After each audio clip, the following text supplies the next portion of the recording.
Hey there friends, and welcome back to another video. Today we have a ton of news for Marvel Rivals and its beta, both from the devlog and dev stream. If you do enjoy the video, leave a like, subscribe, etc. and let's go ahead and get started. First up, we're gonna go over the news from the streams that they did, and these were kind of in the form of Q&As because it was just questions from people in the streams. First off, they said that there will be new game modes that haven't been seen before in the hero shooter genre, but they didn't specify what they were. Now, someone asked if Dr. Doom will ever be playable, and they said maybe. I'd say it's pretty likely to happen at some point, as he does have a lot to do with the actual game's plot, but it isn't a 100% thing. Next, someone asked, will there be skill-based matchmaking? And they said casual is going to be pick up and play, but they don't want the best versus the worst, and that there will be more info on that later. Someone asked for a closed beta date, and they said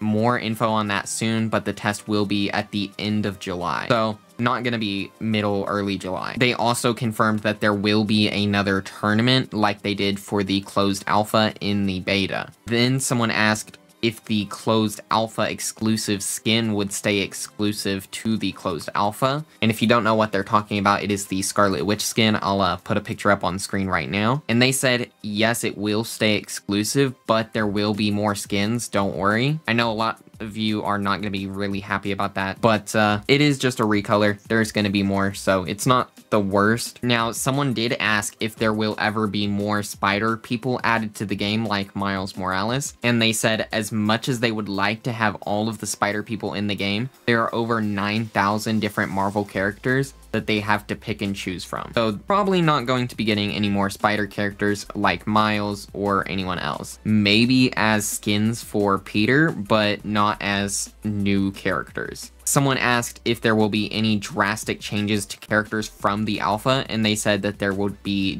number changes and bug/exploit fixes. Now, someone asked if the open queue will be removed, and they said no, it won't be removed. And this is because people are kind of asking for like a role queue thing, but they basically said that it will not be removed and that it is part of the core game design dynamic, which I think is good. I mean, I think it would suck to kind of be limited so much, so I don't think that that would be really super necessary, but this is going to be great news for everyone. And they confirmed there will be no paid character unlocks, meaning all characters are either unlocked by default or via gameplay, and not with real money. This is pretty good news. I wouldn't have minded if they just had the option to purchase them to get them early, but overall I think it's a good choice. They also said that the paid aspects of the game will only be for cosmetic. Another thing they confirmed is that the game will only include characters from the Marvel Universe. This was kind of obvious, but I know some people were wondering if at some point we would be getting other characters from different universes, but that seems like it won't happen. Now, they also confirmed that characters in-game will have new interactions in the closed beta test, and that new maps will all have lore behind them and how they fit into the Marvel Rivals universe. Now, this one is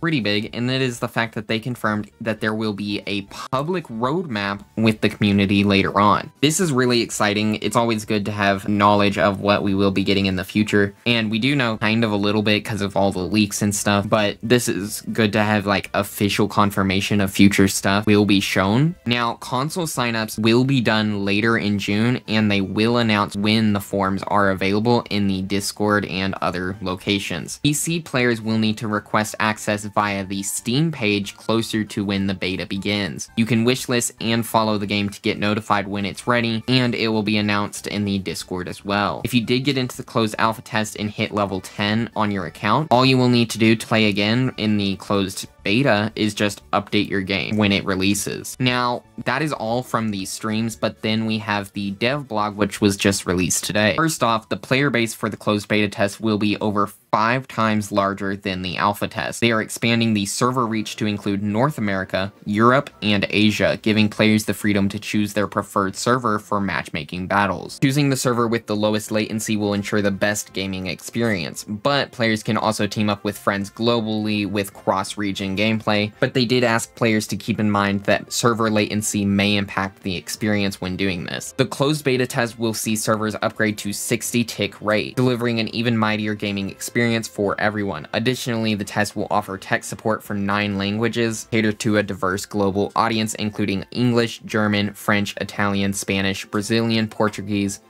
Japanese, Korean, and traditional Chinese. For new characters being introduced in the upcoming closed beta test, the Vicious Venom, Vanguard, and Astounding Adam Warlock Strategist are set to join the ranks of Marvel Rivals, bringing their unique powers into the fray. Venom, an alien monster with unparalleled mobility, will strike fear into the enemy's backline, especially when paired up with Hulk. He will creating a formidable duo. On the other hand, Adam Warlock is an unparalleled tactician, boosting morale, boasting formidable offensive capabilities and the ability to link with allies to split their incoming damage, and even resurrect fallen teammates with his ultimate ability. Now, the idea of linking to other characters to split their damage sounds like a good thing, but it could end up being a really dangerous ability as well. Now, Venom and Adam's arrival will include 2 new dynamic team-up abilities, including Symbiote Bond with Venom, which will allow Spider-Man and Penny Parker to get like a symbiote ability, as well as the Guardian Revival featuring Adam Warlock, Star-Lord, and Mantis. We believe that these will allow even more heroes to rise. They believe that these will allow even more heroes to rise to glory and showcase their potential. Next, they have a new map coming to the beta, and it is the Tokyo 29 Spider Island map. This was featured in the trailer for the game, the most recent one, featuring a continuation of the Spider-Zero and Master Weaver storyline from the other Tokyo 2099 map. The map will also feature thematic environmental destruction, a feature which for this specific map features web destruction, which helps bring this Marvel world to life. Spider-Zero and Penny Parker have unleashed a slew of spider bots to help destruction, keeping certain parts of structures in place before collapsing. This exciting addition will also be implemented into the other 2099 map and the other Tokyo 2099 map, Shin Shibuya. There will also be new UI upgrades based on player feedback from the alpha, including the visual effects, sound effects, HUD, and more that have all been enhanced. Their primary focus has been on improving hit and impact feedback, ensuring you always know the direction of danger and enhancing the visibility of defeat notifications. Next, they have some new gameplay stuff. There's been some balance changes, but additionally, to intensify the competitive fray, they're unleashing a new, unique cosmic selection, which is essentially a pick-ban system, where Galacta will grant favor or banish certain characters in the upper tiers of ranked play and for special events. First, players can secure their own team's favorite superheroes and villains, and they can outmaneuver opponents by strategically banning select. This feature is currently still in development and more details will be released later, but they hope that this gives players the opportunity to play their favorite hero while also feeling the competitive edge. Personally, I don't love this, but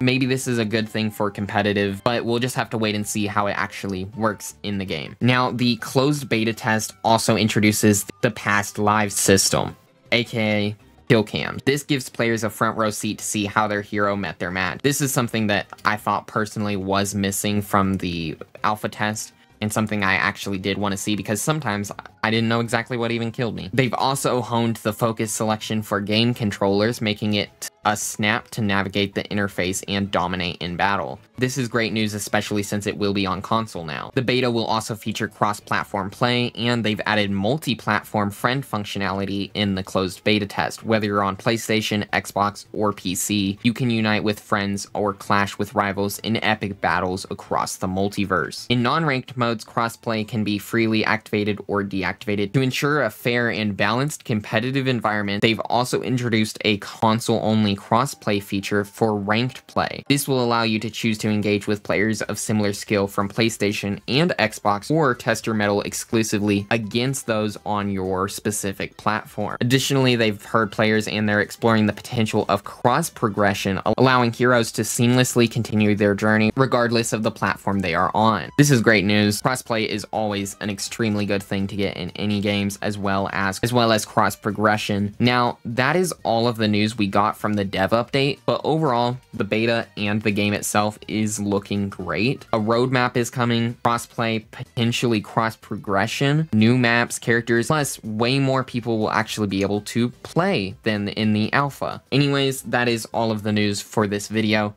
If you do enjoy the video, leave a like, subscribe, etc., and I will see you guys all next time. Thanks for watching. Goodbye.